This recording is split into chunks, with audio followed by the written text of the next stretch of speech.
Hey everyone, so friend कैसे हैं आप सभी। आशा है आप सभी अच्छे होंगे, मस्त होंगे, स्वस्थ होंगे और जोर शोर से आप सभी की पढ़ाई चल रही होगी। सो गाइस, अभी तक हमने दर्शन की सीरीज में नास्तिक दर्शन को कंप्लीट देख लिया है। मैंने आपको बताया था कि दो प्रकार के दर्शन होते हैं, आस्तिक दर्शन और नास्तिक दर्शन।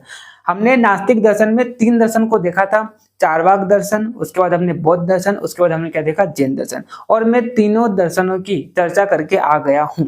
ठीक है, मैंने आपको बताया था कि नास्तिक दर्शन वे दर्शन होते हैं जो वेदों के प्रमाणों को नहीं मानते हैं। अगर मैं चारवाक दर्शन की बात करता हूं तो चारवाक दर्शन जो होता है वो क्या होता है, पूर्ण रूप से नास्तिक है। पूर्ण रूप से नास्तिक क्यों है? क्योंकि यह ना तो वेदों के प्रमाणों को मानता है, ना ईश्वर पर श्रद्धा रखता है, ना आत्मा को मानता है ना।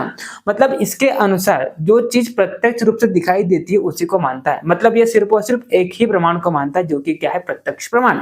इसीलिए इसने सिर्फ और सिर्फ कितने महाभूत माने, चार महाभूत माने हैं। आकाश को इसने महाभूत नहीं माना है। क्यों नहीं माना है? क्योंकि आकाश का हम क्या कर सकते हैं, प्रत्यक्ष रूप से उसे हम देख नहीं सकते हैं, इसका प्रत्यक्ष नहीं कर सकते हैं, इसलिए इसने आकाश को क्या माना है, महाभूत नहीं माना है। ठीक है, तो चारवाक दर्शन जो होता है वो क्या होता है, पूर्ण रूप से नास्तिक दर्शन है।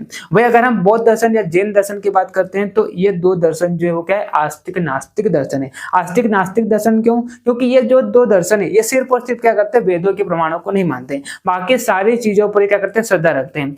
ये आत्मा को भी मानते हैं, ईश्वर पर भी श्रद्धा रखते हैं, है ना। मतलब बाकी जो आस्तिक दर्शन मानते हैं उन सारी चीजों को मानते हैं। लेकिन फिर भी यहाँ पर बौद्ध दर्शन जो होता है वो आत्मा को तो मानता है, लेकिन आत्मा जो है वो नित्य है, इसको स्वीकार नहीं करता है। इसका कहना है कि आत्मा जो है वो उत्पन्न भी होती है और नष्ट भी होती है, और जब तक शरीर रहता है तब तक आत्मा रहती है, और जैसे ही शरीर नष्ट हो जाता है तो आत्मा जो होती है वो भी क्या होती है, नष्ट हो जाती है। यानी कि इसने आत्मा को नित्य तत्व नहीं माना है। ठीक है, तो बस यहाँ पर इतना ही है। और वही जैन दर्शन की बात करते हैं तो जैन दर्शन भी सिर्फ और सिर्फ क्या करता है, वेदों के प्रमाणों को नहीं मानता है, बाकी इसने सारी चीजें मानी है। ठीक है, तो अगर मैं बात करूं कि आप कैसे डिसाइड करेंगे कि कोई दर्शन आस्तिक है या नास्तिक है, तो यहाँ पर सिर्फ एक ही क्राइटेरिया है, जो वेदों के प्रमाणों को मानते हैं वो क्या हो जाएंगे, आस्तिक दर्शन। जो वेदों के प्रमाणों को नहीं मानते हैं वो क्या हो जाएंगे, नास्तिक दर्शन। और मैं अभी तक जितने भी लेक्चर पढ़ाया हूँ आपको मैंने एक ही बात बोली है कि जो ईश्वर पर श्रद्धा रखते हैं या नहीं रखते हैं, तो इस बेसिस पर हम ये डिसाइड करेंगे कि आस्तिक दर्शन या नास्तिक दर्शन है, तो नहीं। क्यों नहीं है? अगर हम इस बेसिस पर डिसाइड करते हो सांख्य दर्शन, तो आपका नास्तिक दर्शन हो जाएगा। क्यों? क्योंकि सांख्य दर्शन जो होता है वो ईश्वर तत्व को नहीं मानता है। तो ऐसा नहीं है, सिर्फ यहाँ पर एक ही क्राइटेरिया है कि जो वेदों के प्रमाणों को मानते हैं वो आस्तिक दर्शन, और जो वेदों के प्रमाणों को नहीं मानते हैं वो क्या है, नास्तिक दर्शन। और नास्तिक दर्शन में हमने तीन दर्शन, चारवाक दर्शन, बौद्ध दर्शन, जैन दर्शन डिटेल में देख लिए है। मैंने आपको सारे दर्शन एकदम बेस्ट तरीके से, जितने सिंपलेस्ट वे में आपको पढ़ा सकता था, मैंने पूरी आपको पढ़ाने की कोशिश करी है।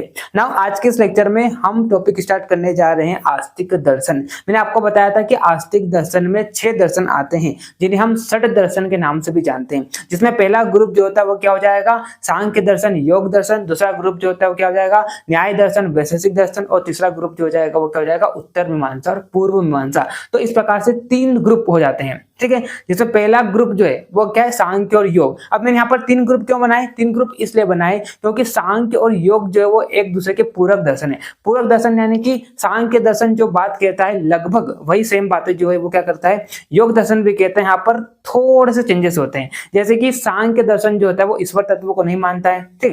ठीक है, इसलिए हम निरीश्वर दर्शन बोलते हैं। वही अगर हम बात करें किसकी, योग दर्शन की बात करते हैं, तो जो 25 तत्व सांख्य दर्शन ने माने हैं वही सेम 25 तत्व योग दर्शन भी मानता है, लेकिन यहाँ पर एक और तत्व मानता है जो कि क्या है, ईश्वर तत्व। मतलब इसको हम क्या बोलते हैं, शेषवर सांख्य दर्शन बोलते हैं। ठीक है, तो ये दोनों जो है लगभग सेम बातें करते हैं, इसलिए इसको हमने एक ग्रुप में रखा। वही वैशेषिक और न्याय की बात करते हैं तो लगभग ये सेम बातें बोलते हैं, है ना, तो इसलिए मैंने इसको अलग ग्रुप में रखा। फिर उत्तर मीमांसा और पूर्व मीमांसा जो है ये भी लगभग सेम बातें करते हैं, तो इसको मैंने एक अलग ग्रुप में रखा। तो इस प्रकार से 3 ग्रुप यानी कि 6 दर्शन होते हैं, जिसे हम षट दर्शन के नाम से भी जानते हैं। ठीक है, तो हमारा पढ़ने का तरीका यही होगा कि हम सांख्य दर्शन और योग दर्शन को साथ में पढ़ेंगे, वैशेषिक और न्याय को साथ में पढ़ेंगे, और पूर्व मीमांसा और उत्तर मीमांसा को हम क्या करेंगे, साथ में पढ़ेंगे। तो यही एक सिंपलेस्ट तरीका है दर्शन को पढ़ने का। ठीक है, तो ये तो मैंने एकदम आपको इंट्रोडक्शन दिया आस्तिक दर्शन से। तो आज हम पहला आस्तिक दर्शन जो कि क्या है, सांख्य दर्शन, उसको हम पढ़ने वाले हैं। एकदम मजा आएगा। तो ध्यान से लेक्चर को सुनिए, लेक्चर को देखने के बाद नोट्स को पढ़िए, आपका जो टॉपिक वो पूरा प्रिपेयर हो जाएगा। सबको क्या लगता है पता है, दर्शन कठिन लगता है, लेकिन मेरे से अगर आप दर्शन पढ़ोगे एकदम सिंपलेस्ट वे में, फनी वे में, आपको पूरा दर्शन समझ में आ जाएगा और मजा आएगा। जैसे कि आपने देखा भी होगा, हमने नास्तिक दर्शन कितने आसानी से, कितने सिंपलेस्ट वे में पढ़ लिया है। बच्चों को डर लगता है किससे, बौद्ध दर्शन और जैन दर्शन से, तो वो दो दर्शन भी मैंने एकदम सिंपलेस्ट वे में आपको पढ़ाए हैं। तो आई होप आपको सारी चीज समझ में आ गई होगी। और 4 भाग तो हमने मस्ती में पढ़ा ही था, है ना। खाओ पियो मस्त मौज करो, ठीक है। तो बस अब हम क्या करेंगे, आस्तिक दर्शन को पढ़ना स्टार्ट करेंगे, ठीक है। तो चलिए टाइम को ज्यादा वेस्ट न करते हम इस टॉपिक को स्टार्ट करते हैं। अब चलो एक छोटी सी और इन्फॉर्मेशन दे दूं, जो लोग यूट्यूब पर लेक्चर देख रहे हैं, तो जो लोग यूट्यूब पर लेक्चर देख रहे हैं, तो हमारा ऐप है आयुर्वेदा विंग्स, उसका लिंक आपको इस वीडियो के डिस्क्रिप्शन में मिल जाएगा। आप लिंक पर क्लिक कीजिए, है ना, और ऐप को डाउनलोड कीजिए। वहां पर मैंने फ्री कंटेंट अपलोड कर रखा है, जिससे आपको नॉलेज हो जाएगा कि हमारे यहाँ पर कैसे क्लासेस होती है। रोज वहां पर आपको लेक्चर मिलते हैं, लेक्चर के आपको नोट्स मिलते हैं, लगातार लाइव सेशन होते हैं। तो अगर आपको कोई डाउट हो तो आप लाइव सेशन में पूछ सकते हैं। ऑनलाइन टेस्ट भी होते हैं और एकदम मिनिमम प्राइस मैंने सारे कोर्सेज की रख रखी है। तो अगर आपने चेक नहीं किया है तो आप चेक कीजिए, आपको लिंक इस वीडियो के डिस्क्रिप्शन में मिल जाएगा, ठीक है। तो चलिए अब स्टार्ट करते हैं हम आस्तिक दर्शन का पहला दर्शन, जो कि क्या है, सांख्य दर्शन, ठीक है। चलिए, तो सांख्य दर्शन के पर्याय की अगर हम बात करें तो इसे हम क्या बोलते हैं, निरीश्वर दर्शन भी बोलते हैं। क्यों बोलते हैं, क्योंकि इसने टोटल तत्व जो माने वो कितने माने हैं, 25 तत्व माने हैं। लेकिन ये आखिरी वाला तत्व जो कि कौन मानता है, योग दर्शन मानता है, जो कि क्या है, ईश्वर, जो कि क्या है, ईश्वर। क्योंकि सांख्य दर्शन जो है वो ईश्वर तत्व को नहीं मानता है, इसीलिए इसे हम क्या बोल देते हैं, निरीश्वर दर्शन बोल देते हैं, ठीक है। प्रवक्ता की अगर हम बात करें तो सांख्य दर्शन के जो प्रवक्ता है वो कौन है, कपिल मुनि है। टीकाकार की अगर हम बात करते हैं या कमेंटेटर की बात करते हैं तो ईश्वर कृष्णा जो है वो सांख्य दर्शन के टीकाकार है। अब यहाँ पर सांख्य दर्शन का इंट्रोडक्शन दिया गया है। तो सांख्य दर्शन जो है सबसे प्राचीन दर्शन है, ठीक है। तो सब में से बोले तो उसमें आस्तिक भी आ गए और नास्तिक भी आ गए, ठीक है। अब देखो एक चीज आपको मैं बता दूं कि हमारे इंडिया में टोटल कितने दर्शन है, 9 दर्शन है। अब आस्तिक को भी उतना ही महत्व दिया है इंडिया में, नास्तिक को भी उतना ही महत्व दिया है इंडिया में जितना आस्तिक को दिया। मतलब सबका अपना अपना महत्व है ना। कहीं ऐसा नहीं कि नास्तिक दर्शन जो वो वेस्टर्न कल्चर को फॉलो करता है, ऐसा बिल्कुल नहीं है। नास्तिक दर्शन भी भारतीय दर्शन है और आस्तिक दर्शन भी भारतीय दर्शन है, और जितने भी 9 दर्शन है सबका महत्व है अपना अपना, ठीक है। तो ऐसा नहीं कि हम नास्तिक दर्शन जो होते हैं वो बाकी वेदों के प्रमाणों को नहीं मानते या चीजों को नहीं मानते तो वो वेस्टर्न कल्चर को फॉलो करते, सब बिल्कुल भी नहीं है। सबका अपना अपना महत्व है, सबका अपना अपना कहने का तरीका है और सबकी अपनी अपनी क्या है, श्रद्धा है। तो ऐसा नहीं कि हम आस्तिक दर्शन को सबसे ऊपर दर्जा दे देंगे या नास्तिक दर्शन को कम मानेंगे, ऐसा बिल्कुल नहीं है। आस्तिक हो नास्तिक हो सबका महत्व है अपना अपना, ठीक है। तो इन 9 दर्शन में से अगर बात करें सबसे प्राचीन दर्शन जो है वो कौन सा दर्शन है, सांख्य दर्शन है। और जो प्राचीन दर्शन होता है उसको लोग ट्रोल भी बहुत करते हैं। जैसे कि आपने देखा होगा कि जब अरविंद केजरीवाल जी की आप जो आम आदमी पार्टी जो है वो बनी थी, तो उसने जो पुरानी पार्टी जो है, भाजपा हो गई, कांग्रेस हो गया, तो इनको खूब ट्रोल किया था। तो जो नई चीजें होती है वो क्या करती है, पुरानी चीजों का खूब ट्रोल करती है। तो वैसे सांख्य दर्शन की खूब मतलब क्या हुई, निंदा हुई, मतलब इसका खूब ट्रोल किया, मतलब बाकी सब दर्शनों ने, ठीक है। सांख्य दर्शन और योग दर्शन लगभग सेम बातें करते हैं, लेकिन फिर भी यहाँ पर योग दर्शन ने सांख्य दर्शन की बातों को टाला है, कुछ चीजों को, ठीक है। देखो अपक्ष और विपक्ष दोनों बातें होगी तभी तो मजा आएगा, है ना। तो यहाँ पर देखिए जैसे कि बात करते हैं, अगर मान लो इंडिया की, अगर हम हमारे यहाँ इंडिया की बात करते हैं, यहाँ पर अगर मान लो एक ही पार्टी होती है, 2 ही पार्टी होती तो मजा आता इलेक्शन में, बिल्कुल नहीं मजा आता। तो वैसे ही दर्शन भी सब अपनी अपनी बात बोलेंगे, सब एक दूसरे का क्या करेंगे, मतलब पक्ष और विपक्ष रहेगा, सब एक दूसरे को अपोज करेंगे, तभी तो चीजें में मजा आएगा। तो वैसे ही यहाँ पर भी 9 दर्शन है और 9 दर्शन जो होते हैं एक दूसरे को क्या करते हैं, ट्रोल करते हैं। तो सबसे ज्यादा जो ट्रोल किया गया था वो कौन सा दर्शन था, सांख्य दर्शन था। क्यों, क्योंकि सबसे प्राचीन दर्शन रहा ही है, ठीक है। भारतीय संस्कृति में सांख्य दर्शन जो है वो अत्यंत लोकप्रिय दर्शन भी रहा ही है ना। सांख्य दर्शन का सभी दर्शनों में अत्यंत ऊंचा स्थान है, ठीक है। तो एमसीक्यू में आ सकता है कि अत्यंत लोकप्रिय दर्शन कौन सा है, सांख्य दर्शन। सबसे प्राचीन दर्शन कौन सा है, सांख्य दर्शन। अत्यंत ऊंचा स्थान किस दर्शन को दिया गया है? सांख्य दर्शन। आपको ये चीजें पता होना चाहिए, अक्सर एमसीक्यू में पूछा जाता है। ठीक है, अब हम बात करते हैं सांख्य जो हम बोल रहे हैं इसका शब्द का अर्थ क्या होता है। तो देखिए, सांख्य शब्द की निष्पत्ति जो है वो किससे हुई है? संख्या से हुई है। मतलब अगर हम सांख्य दर्शन की बात करें तो यहाँ पर संख्या जो है इसका तगड़ा, मतलब संख्या पर तगड़ा इसने गौर किया है। किसने? सांख्य दर्शन ने। ठीक है, सांख्य शब्द की उत्पत्ति की बात करते हैं तो ख्या धातु में सम उपसर्ग करेंगे। जैसे कि बात करते हैं क्या है? ख्या धातु है ना। ख्या धातु में अगर आप क्या करते हैं? सम उपसर्ग करते हैं तो इससे क्या होता है? संख्या शब्द की उत्पत्ति होती है। ठीक, अब रुको 1 मिनट रुको है ना, मैं जरा फ्लाइट मोड चालू कर लेता हूं, वरना अगर किसी का कॉल आ गया तो मेहनत बर्बाद हो जाएगी।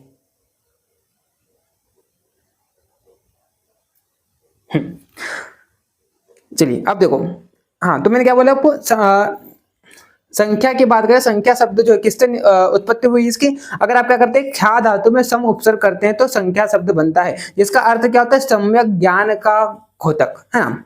संख्या शब्द का अर्थ जो है गणनात्मक संख्या से भी लिया गया जाता है, जिसका अर्थ क्या होता है? गणना से संबंधित हो अथवा जो गणना से जानने योग्य हो, उसे हम क्या कहते हैं? देखो, सांख्य का मतलब भी क्या होता है? सांख्य का मतलब क्या होता है? संख्या। और मैंने आपको बोला ना कि यहाँ पर संख्या को खूब जोर दिया है।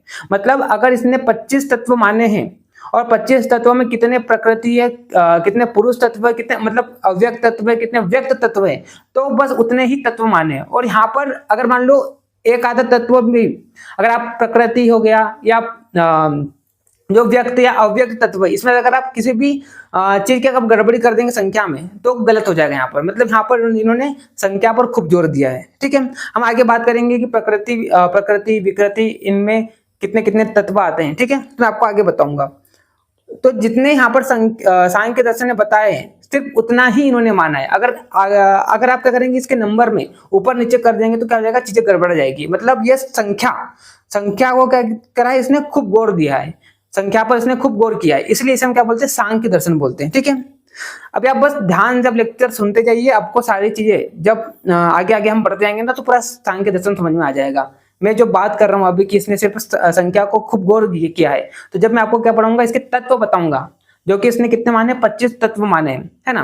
यहाँ पर मैं आपको बताऊंगा प्रकृति तत्व कितने होते हैं, विकृति तत्व कितने हैं। ठीक है, न प्रकृति न विकृति कितने हैं, तो वो मैं आपको सारी चीजें बताऊंगा। तो ये जितने भी तत्व इन्होंने बताए हैं, जितने भी मतलब संख्या में मानी है, तो इस पर खूब मतलब खूब गौर किया है। संख्या में इसने कुछ भी आगे पीछे नहीं किया। अगर आप भी क्या करेंगे? इसमें आगे पीछे करेंगे तो यहाँ पर गड़बड़ा जाएगा, सृष्टि उत्पत्ति क्रम ही गड़बड़ा जाएगा पूरा। ठीक है, तो इस पर खूब गौर किया है, इसीलिए हम क्या बोलते हैं? सांख्य दर्शन बोलते हैं। सांख्य का मतलब नॉलेज भी होता है या नंबर भी होता है। ठीक है, प्रकृति पुरुष के ज्ञान का उपदेश देने और तत्वों की संख्या। देखो मैंने आपको बताया ना कि एक प्रकृति होती है और साथ में 24 तत्व निर्धारित करने के कारण भी इसे हम क्या बोलते हैं? सांख्य कहा गया। मतलब मैंने आपको बोला ना, संख्या पर खूब गौर किया है इसने। ठीक है, तो एक प्रकृति और 24 तत्व मानने के कारण भी इसे हम क्या बोलते हैं? सांख्य दर्शन करते हैं। ठीक है, अब मैं आगे आपको बताऊंगा जब हम क्या करेंगे, जो 25 तत्व है इनको हम विभाजित करेंगे। 4 प्रकार से को विभाजित किया गया है, प्रकृति, विकृति, न प्रकृति, न विकृति। तो मैं आपको सारी चीज आपको बताऊंगा डिटेल में। ठीक है, तो इसने क्या किया है? संख्या पर खूब गौर किया है, एक प्रकृति और 24 तत्व निर्धारित किए हैं, इसीलिए इसे हम क्या बोलते हैं? सांख्य दर्शन बोलते हैं। ठीक, चलिए अब देखिए, अब सांख्य दर्शन के प्रमुख आचार्य कौन कौन से हैं? तो कपिल मुनि जो कि प्रवक्ता है, हमने अभी देखा था। और भागवत में कपिल मुनि को विष्णु जी का 5वां अवतार माना है। आसुरी जो है वो क्या है? कपिल के शिष्य। तो कपिल के शिष्य कौन है? आसुरी है ना। पंचशिख की अगर हम बात करें तो वो किसके शिष्य है? आसुरी के शिष्य है। विज्ञान भिक्षु की अगर हम बात करें तो सांख्य सूत्र और उसका भाष्य क्या है? सांख्य प्रवचन भाष्य के रचनाकार जो है वो कौन है? विज्ञान भिक्षु है। ईश्वर कृष्णा की अगर हम बात करते हैं तो सांख्य कारिका नामक ग्रंथ लिखा था। किसने? ईश्वर कृष्णा ने। और इनके गुरु जो थे वो कौन थे? पंचशिख थे, है ना। तो ये जनरल नॉलेज आपको पता होना चाहिए, अक्सर एमसीक्यू में पूछा जा सकता है। ठीक है, तो यहाँ से सबसे इंपॉर्टेंट जो पूछा जा सकता है वो ईश्वर कृष्ण पे पूछा जा सकता है। और एक ये भी आ सकता है कि कपिल मुनि जो है वो विष्णु के पंचम अवतार थे, तो ये भी आपको पता होना चाहिए। तो जनरल नॉलेज आपको पता होना चाहिए, ठीक है। चलिए उसके बाद हम बात करते हैं सांख्य कारिका में 70 कारिकाएं हैं जो कि आर्य छंद में क्या है, निबंध है, ठीक है। तो सांख्य कारिका में कितनी टोटल 70 कारिकाएं हैं और आर्य छंद में इसका क्या लिखा है, निबंध है, ठीक है। अब थोड़ी जनरल नॉलेज की बात है, इसलिए मैं यहाँ पर लेक्चर की स्पीड को थोड़ी हाई रख रहा हूँ। अब देखो सांख्य कारिका की प्रमुख टीकाएं कौन कौन सी, माठर वृत्ति किसने लिखा है, माठर आचार्य ने लिखा है। फिर उसके बाद हम बात करते हैं गौड़पाद भाष्य जो कि गौड़पाद आचार्य ने लिखा है। सांख्य चंद्रिका की बात करते हैं नारायण स्वामी तीर्थ, और जय मंगला की बात करते हैं श्री स्वामी शंकराचार्य महाराज जी, और सांख्य तत्व कौमुदी जो कि वाचस्पति मिश्र की टीका है, ठीक है। तो ये सांख्य दर्शन की प्रमुख टीकाएं आपको याद कर लेना है। उसके बाद चलो अब उसके बाद हम बात करते हैं सांख्य दर्शन के प्रमुख सिद्धांत, जहां पर पहला सिद्धांत तो दिया है वो क्या है, त्रिविध दुखों का निवारण। अब देखो, अब जैसे कि मैं आपको जब दर्शन का मैंने इंट्रोडक्शन किया दे रहा था, तो वहां पर मैंने आपको बताया था कि जितने भी दर्शन जो है ना, इनका जो अल्टीमेट एम जो है वो क्या है, मोक्ष की प्राप्ति। वो क्या है, मोक्ष की प्राप्ति। अल्टीमेट एम क्या है, मोक्ष की प्राप्ति, जितने भी दर्शन है ना। तो अगर हम बात करते हैं किसकी, सांख्य दर्शन की अगर हम बात करते हैं तो सांख्य दर्शन क्या बोलता है, अगर हम किसकी बात करें, सांख्य दर्शन की बात करते हैं तो सांख्य दर्शन क्या बोलता है कि अगर आप त्रिविध दुखों से क्या हो जाते हैं, निवृत्त हो जाते हैं, अगर आप क्या हो जाते हैं, त्रिविध दुखों से निवृत्त हो जाते हैं, है ना, तो आपको क्या हो जाता है, आपको क्या हो जाता है, मोक्ष की प्राप्ति हो जाती है। आपको क्या हो जाता है, मोक्ष की प्राप्ति हो जाती है। सांख्य दर्शन ने क्या बोला कि अगर आप त्रिविध दुखों से निवृत्त हो जाते हैं, त्रिविध दुख बोले तो कौन कौन से दुख हो जाएंगे, अधि भौतिक दुख, दूसरा अधि दैविक दुख, और तीसरा क्या होता है, आध्यात्मिक दुख। इन तीनों दुख को हम क्या बोलते हैं, त्रिविध दुख बोलते हैं, ठीक है। तो अगर आप क्या कर लेते हैं, इन त्रिविध दुखों से निवृत्त हो जाते हैं तो आपको क्या होता है, मोक्ष की प्राप्ति हो जाती है, जो कि हर एक दर्शन का क्या है, अल्टीमेट एम है, ठीक है। तो अब यहाँ पर सांख्य दर्शन सबसे पहले तो आपको क्या बताएगा कि आखिरकार ये त्रिविध दुख होते क्या है, मतलब आपको तीनों दुख बताएगा कि ये दुख होते हैं और इन दुखों से आपको क्या करना है, निवारण करना है ना। और सांख्य दर्शन जो है इसका अल्टीमेट एम भी जो है वो क्या है, त्रिविध दुखों से निवारण। अब देखिए यहाँ पर त्रिविध दुखों से निवारण, ठीक है। तो सांख्य दर्शन क्या बोलता है कि अगर आप इन त्रिविध दुखों से निवृत्त हो जाते हैं तो आपको क्या होगा, मोक्ष की प्राप्ति मिलेगी। तो इसका पहला सिद्धांत ही क्या है, त्रिविध दुखों से निवारण। तो सबसे पहले सांख्य दर्शन आपको क्या करता है, उन त्रिविध दुखों से परिचित कराता है। तो पहला जो दुख है, देखिए आप यहाँ पर सांख्य दर्शन का मुख्य प्रयोजन क्या है, त्रिविध दुखों का निवारण। जो कि पहला दुख है वो क्या है, अधि भौतिक दुख, दूसरा दुख क्या है, अधि दैविक दुख, तीसरा दुख क्या है, आध्यात्मिक दुख। तो अगर आप इन तीनों दुखों से निवृत्त हो जाते हैं, अगर आपको इन तीनों दुखों से क्या होता है, निवारण मिल जाता है, तो आप मोक्ष की प्राप्ति हो जाएगी आपको, ठीक है। तो अब देखते हैं हम इसको डिटेल में कि आदि भौतिक दुख क्या होता है। तो सबसे पहले सांख्य दर्शन जो होता है इन तीनों दुखों से आपको क्या कहता है, परिचित कराता है। फिर आप कैसे इन तीन दुखों से निवृत्त हो सकते हैं, आपको कैसे इन तीन दुखों से निवारण मिल सकता है, तो उसके बारे में यहाँ पर बात करता है, ठीक है। तो चलिए सबसे पहले तो हम बात करते हैं कि ये तीन दुख क्या होते हैं। तो सबसे पहला दुख यहाँ पर दिया गया है जो कि क्या है, अधि भौतिक दुख। तो देखिए आदि भौतिक दुख, इसकी डेफिनेशन क्या है, जो दुख दूसरों के कारण अर्थात बाह्य कारणों से होते हैं वे क्या कहलाते हैं, आदि भौतिक दुख कहलाते हैं। विच is caused by external factor. External बोले तो पशु, शस्त्र आदि से उत्पन्न पीड़ा। जैसे कि मान लो कोई जानवर है, आपको आया, मार के गया, उससे आपको जो पीड़ा हुई या आपको जो दुख हुआ वो दुख क्या कहलाता है, आदि भौतिक दुख कहलाता है। भौतिक मतलब फिजिकल, भौतिक का मतलब क्या हो जाएगा, फिजिकल बोले तो इसको मैं कुछ इस प्रकार से समझाऊं कि मान लो आपके पास मान लो कैसा बताऊं मैं, चलो सांप आया है ना, सांप आया, आपको सांप क्या करके गया, काट के गया है ना। तो सांप जो है वो भी क्या है, भौतिक आपको दिखाई दे रहा है, आप क्या है, आप भी भौतिक हो, ठीक है। तो सांप के कारण काटने से आपको जो दुख होता है वो कौन सा दुख होता है, अधि भौतिक। भौतिक मतलब दुख देने वाला भी भौतिक है, फिजिकल है, और आप भी किसे फिजिकल है, ठीक है।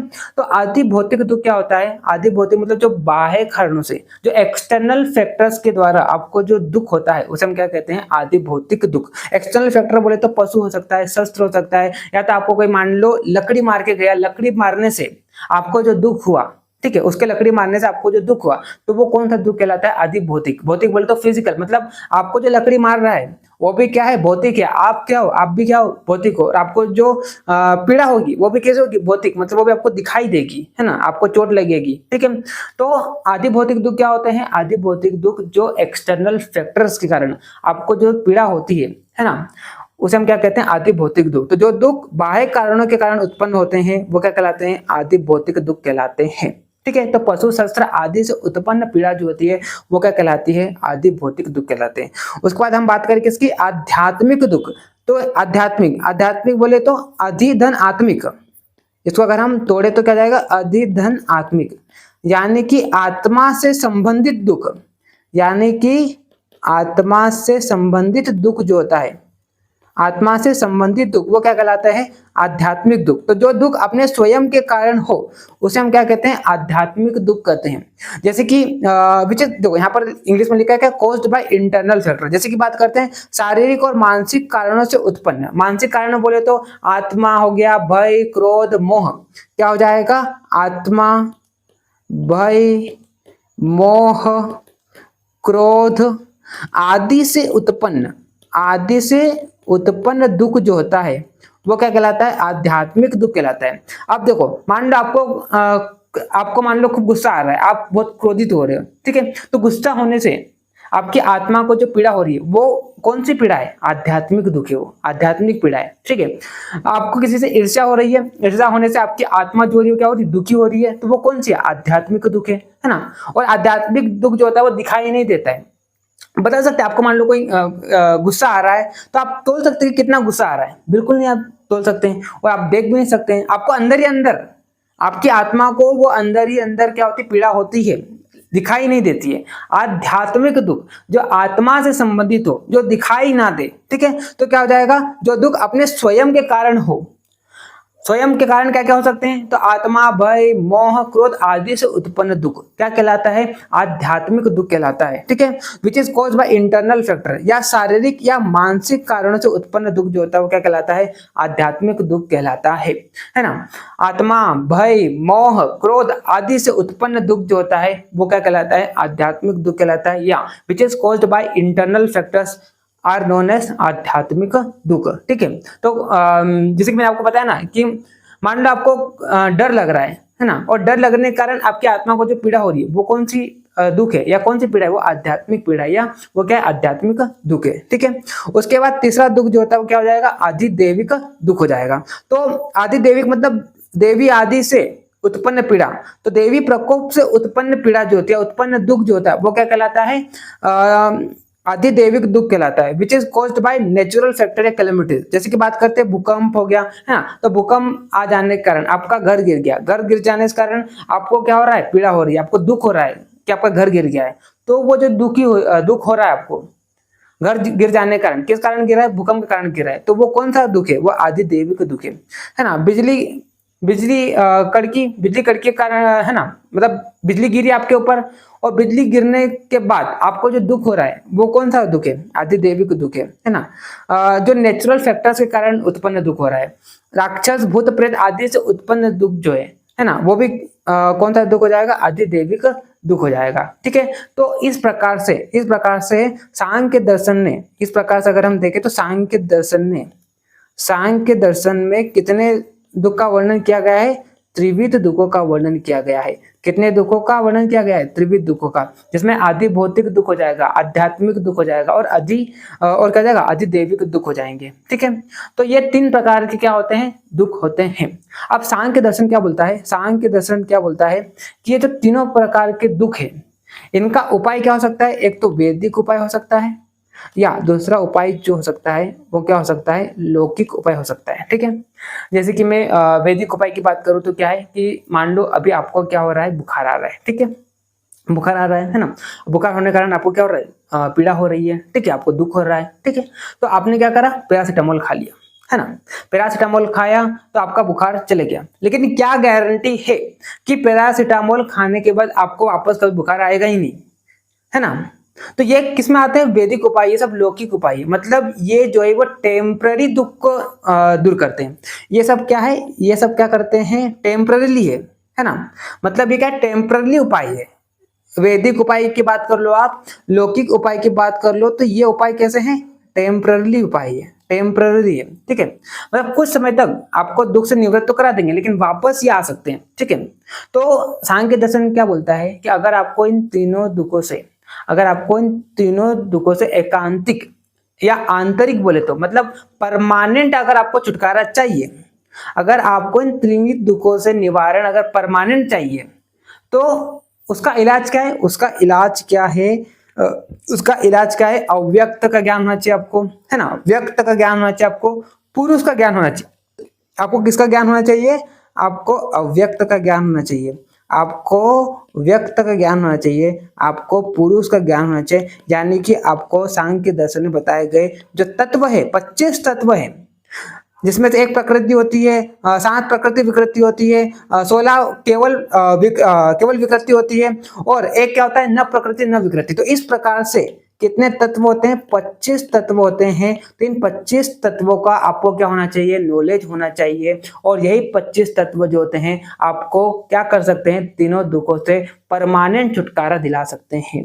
और अगर आपको 3 दुखों से परमानेंट छुटकारा मिल जाएगा तो आपको क्या हो जाएगी, मोक्ष की प्राप्ति हो जाएगी, ठीक है। तो अब हम क्या करेंगे, नेक्स्ट लेक्चर में आपको बताऊंगा। अभी इस लेक्चर को यहीं पर एंड करते हैं। नेक्स्ट लेक्चर में आपको बताऊंगा कि प्रकृति क्या होता है, विकृति क्या होता है, अव्यक्त क्या होता है, महत क्या होता है ना, षष्ठी उत्पत्ति का क्रम कैसे होता है, और आपको कैसे इन सारे तत्वों से, इन त्रिविध दुखों से निवारण मिलेगा। तो हमने अभी क्या देखा, हमने ये देखा कि सांख्य दर्शन का पहला सिद्धांत क्या था, त्रिविध दुखों से निवारण। सबसे पहले तो आपको इसने क्या किया, तीनों दुखों से परिचय कराया। तीनों दुखों से परिचय कराने के बाद सांख्य दर्शन ये बोलता है कि इसके 2 तरीके के उपाय है, एक तो लौकिक उपाय और दूसरा क्या होता है, आपके वैदिक उपाय। लेकिन ये क्या है, आपके टेम्पररी उपाय है। अगर आपको परमानेंट उपाय करना है, अगर आपको परमानेंट इन तीनों दुखों से निवारण चाहिए, तो आपको क्या होना चाहिए, सांख्य दर्शन के जो 25 तत्व बताए गए हैं, जिसमें अव्यक्त हो जाएगा, महत क्या होता है, प्रकृति, पुरुष, ये सब क्या होते हैं, तो इन सब का आपको क्या होना चाहिए, नॉलेज होना चाहिए, ठीक है। और यही 25 तत्व जो है आपको क्या कर सकते हैं, इन तीनों दुखों से छुटकारा दिला सकते हैं। अगर आपको इन तीनों दुखों से छुटकारा मिल जाएगा तो आपको क्या हो जाएगी, मोक्ष की प्राप्ति हो जाएगी, जो कि हर एक दर्शन का क्या होता है, अल्टीमेट एम होता है। तो आपको इन सारे तत्वों का क्या होना चाहिए, नॉलेज होना चाहिए। और यही तत्व है जो आपको मोक्ष की ओर ले जाएंगे, जो आपके तीनों दुखों से आपको निवारण कराएंगे। और जब आपको तीनों दुखों से निवारण हो जाएगा तो आपको क्या हो जाएगा, मोक्ष की प्राप्ति हो जाएगी, ठीक है। तो अब प्रकृति विकृति ये सब क्या होता है, तो इसके लिए आपको नेक्स्ट एपिसोड, सांख्य दर्शन का नेक्स्ट एपिसोड आपको देखना पड़ेगा, तो आपको सारी चीजें क्लियर हो जाएगी। तो आई होप आपको ये लेक्चर समझ में आया होगा, पसंद आया होगा। अगर आपको अच्छा लगा हो तो वीडियो को लाइक कर दीजिए, अपने दोस्तों को भी शेयर कीजिए, ताकि उनको भी इस तरह की आयुर्वेद का बेस्ट एजुकेशन का नॉलेज मिले, ठीक है। तो मिलते हैं नेक्स्ट लेक्चर में, तब तक के लिए okay bye, see you again.